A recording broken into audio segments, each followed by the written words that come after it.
Class 8 Subject History Chapter 4 Tribal Communities and the Colonial State. Dear students, today I will teach you about tribal communities and the colonial state. In this video, आज मैं आपको इस video के माध्यम से tribal communities अर्थात आदिवासी समुदाय एवं उपनिवेशिक राज्य कॉलोनियल स्टेट्स के बारे में बता रहा हूँ. So open your book and pay attentions and listen to me carefully. Okay.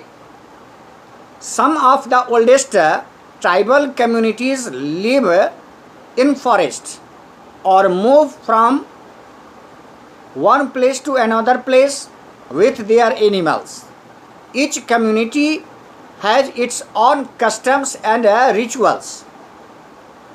कुछ पुराने आदिवासी समुदाय के लोग या जनजातीय समूह के लोग जंगलों के आसपास या जंगलों में रहते थे और एक स्थान से दूसरे स्थान तक वे अपने मवेशियों के झुंड के साथ आते जाते थे.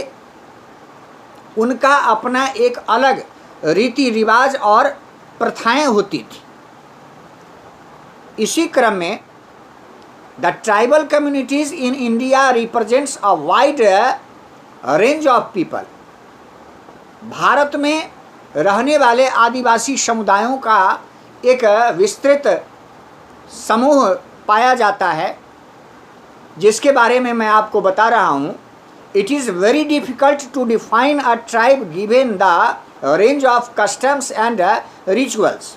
उनके रीति रिवाज और परंपराओं के आधार पर उनका सही आकलन करना बड़ा ही कठिन है, क्योंकि वो पुराने आदिवासी लोग हैं. आदि का मतलब होता है आदिकाल से रहने वाले वास्तविक लोग, जिन्हें प्रकृति और प्राकृतिक रूप से वो प्रकृति के काफ़ी करीब पाए जाते हैं. Tribal communities before the British rule. British शासन से पहले हमारे देश के आदिवासी समुदाय के लोगों का जीवन कैसा था, इस पर आप ध्यान दीजिए. Before the arrival of the British tribal groups in India and adopted different kinds of subsistence strategy, these are briefly described below. आदिवासी समुदाय जो हमारे देश में रहते थे ब्रिटिश शासन से पहले, वो अलग अलग क्षेत्रों में अलग अलग ग्रुपों में रहते थे, जिसके बारे में गहराई से आपको बताया जा रहा है. फर्स्ट, अ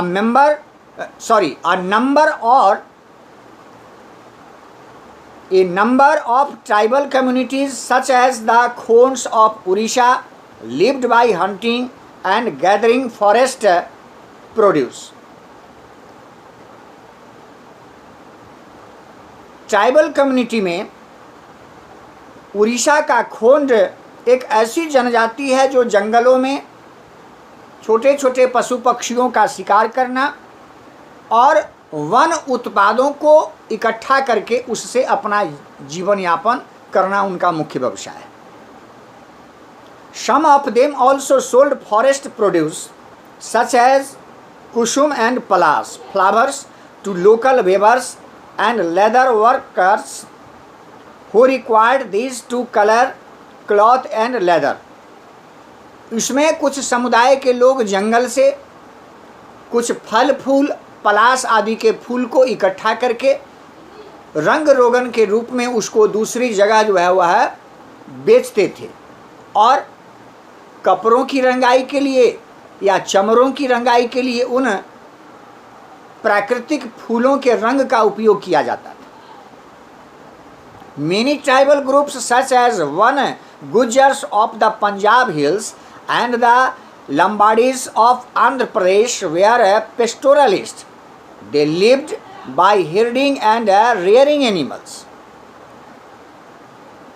पंजाब के पहाड़ी क्षेत्रों में और आंध्र प्रदेश के कुछ पहाड़ी क्षेत्रों में वन गुज्जर और लंबाडी, ये कुछ ऐसे आदिवासी समूह के लोग हैं जो वहाँ पाए जाते हैं और इनका मुख्य काम है, ये चरवाहे जनजाति से आते हैं, पशुओं को चराना, एक जगह से दूसरे जगह ले जा करके, है ना, और मवेशियों का पालन करना, मवेशी पालते हैं बड़ी संख्या में, भेड़ बकरी वगैरह। These people lived on the outskirts of forest and maintained their existence exclusively by the sale of milk, ghee and other produce of their herds। वे वनों के बाहर एक जगह से दूसरी जगह घूम घूम कर अपने मवेशियों को चराना और मवेशियों से रिलेटेड उत्पाद जैसे दूध, घी आदि दूसरे जगह पर बेचना, ये उनका मुख्य व्यवसाय था और इससे उनकी आजीविका चलती थी। Then some tribal groups settled down at one place. Gradually they got the ownership rights to the land they had cultivated for some years। कुछ आदिवासी समुदाय के लोग जो एक जगह से दूसरी जगह भटकना पसंद नहीं करते थे, वे एक जगह अस्थायी तौर पर अपने आवास बनाकर रहने लगे और कुछ वहाँ के आसपास के भूभाग का स्वामी बन बैठे और वहीं वे थोड़ी बहुत खेती करके अपनी आजीविका चलाते थे। Towards the beginning of the 19th century, the various tribal groups who lived in hilly forested tracts started practicing agriculture। 19वीं शताब्दी के प्रारंभ में बहुत सारे ऐसे आदिवासी ग्रुप थे जिन्होंने पहाड़ के तराई वाले जंगली क्षेत्र में खेती करना प्रारंभ कर दिया। They practised what is called shifting agriculture, और वे कुछ इस प्रकार की खेती करते थे जिसको स्थानांतरी कृषि कहा जाता है। इसके बारे में मैं पहले भी आपको बता चुका हूँ, शिफ्टिंग कल्टीवेशन। इसमें जंगल के एक small patches of the land, एक छोटे से भूभाग को, वहाँ के झाड़ झंकार घास फूस को काट कर उसमें आग लगाकर जलाकर फिर वहाँ खेती करते थे। और इसके बाद जब वहाँ एक बार खेती की प्रक्रिया समाप्त हो जाती थी, फसल पककर तैयार हो जाते थे, इसके बाद वो उस क्षेत्र को छोड़कर फिर जो है वो they moved on to another patch of land, दूसरे क्षेत्र में चले जाते थे, फिर वहाँ खेती करते थे। तो इस पर धीरे धीरे उन्होंने नियंत्रित करना शुरू कर दिया और एक जगह रहकर खेती करने लगे। As supplies from the forest produce dwindled, some tribal people started carrying loads or working as laborers in the fields of settled agriculturists।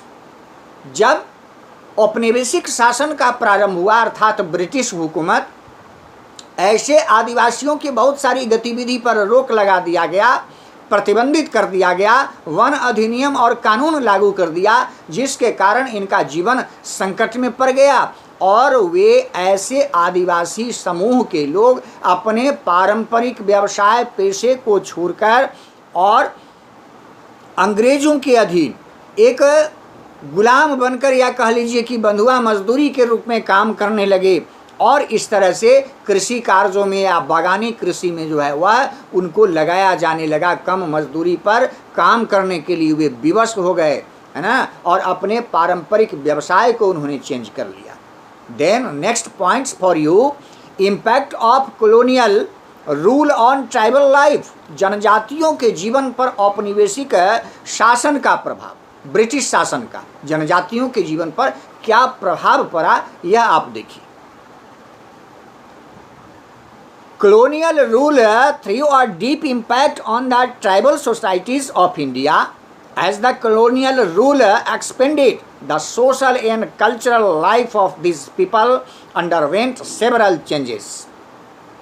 जब हमारे देश में ब्रिटिश शासन प्रारंभ हुआ तो उसमें पुराने परंपरागत तरीके से रहने वाले आदिवासी समुदाय के लोगों का जीवन बुरी तरह से प्रभावित हो गया। अभी हमने आपको बताया कि हर क्षेत्र में नियम कानून जो है उनके जीवन को पूरी तरह से परिवर्तित कर दिया। Many unadministrated tribal areas were brought under the control of the British administrations. बहुत सारे आदिवासी समुदाय के क्षेत्र जो थे उसको ब्रिटिश शासन में मिला लिया गया और with commercialization of the land, expansion of cultivation and demand for cash revenues, outsiders settled down in tribal areas. इस क्रम में वाणिज्यिक कृषि, खेतों का व्यावसायीकरण और कृषि योग्य भूभाग का विस्तार, कैश फसलों के उत्पादन से अधिक राजस्व की वसूली प्राप्त करने के लिए, टैक्स वसूलने के लिए बाहरी भूभाग को और ट्राइबल एरिया में ऐसे जो है यूरोपियन व्यापारी और कल्टीवेटर्स जो है सो आकर के रहने लगे, जिससे उनका आदिवासियों का नेचुरल एरिया जो था वह डिस्टर्ब हो गया. As a result large tracts of tribal lands were transferred to non tribal outsiders. और परिणाम यह निकला कि आदिवासियों का यह इलाका, यह क्षेत्र जो है वह दूसरे लोगों के लिए जो है वह खोल दिया गया और उस पर ज़बरदस्ती अंग्रेज़ों ने अपना नियंत्रण कर लिया. The tribal people were practically deprived of all rights. और इस तरह से आदिवासी समुदाय के लोगों का जो पुराना पारंपरिक अधिकार था वह उनसे छीन लिया गया और नतीजा यह निकला कि वे बहुत सारे समस्याओं से घिर गए, उनका जीवन संकट में पड़ गया. एडमिनिस्ट्रेशंस ऑफ ट्राइबल एरियाज, आदिवासी क्षेत्रों की प्रशासनिक व्यवस्था ड्यूरिंग द कॉलोनियल पीरियड, औपनिवेशिक शासन काल के दौरान. इस पॉइंट में आप देखेंगे कि the British allowed tribal chiefs to continue enjoying their land titles over a group of villages, but they were told to administer these under British control and supervision and according to British law in India, British land revenue rules, British police regulations, British forest laws, etc. The tribal chief lost much of the authority which they had earlier enjoyed. इसमें यह हुआ कि British हुकूमत ने आदिवासी समुदाय के जो प्राकृतिक संपत्ति थी और क्षेत्र था उस पर कब्जा करके वहाँ जो कबीले के सरदार थे, विलेज हेडमैन, गांव का जो है सो प्रधान, उसको उन्होंने ठेके पर दे दिया और उसको सख्त हिदायत के साथ उस पर निगरानी करने की व्यवस्था कर दी गई, जिसके कारण वे विलेज हेडमैन और कबीले के सरदार इन आदिवासी समुदायों पर अंग्रेज़ों के साथ मिलकर अत्याचार करते थे और उनकी सारी गतिविधि को प्रतिबंधित कर देते थे. नतीजा क्या हुआ कि आगे चल करके वहाँ के जो विलेज हेडमैन थे उनको जब हकीकत का पता चला तो उन्होंने भी अंग्रेज़ों की इस व्यवस्था का, है ना, पूरी तरह से विरोध करना शुरू कर दिया था. और इसके बाद land settlement, this is the next point for you. भूमि का बंदोबस्त, कृषि की व्यवस्थाएं, इसके अंतर्गत लैंड एरिया जो था, जैसा कि हमने पहले बताया, permanent settlement, ryotwari settlement, mahalwari settlement, इन चीज़ों में इस तरह से जो है उसको बांट दिया गया, वर्गीकरण कर दिया गया. To ensure regular supply of money from the tribal areas. इसके पीछे कारण था कि इन आदिवासी क्षेत्रों से नियमित रूप से राजस्व की प्राप्ति होती रहे और पैसे मिलते रहें.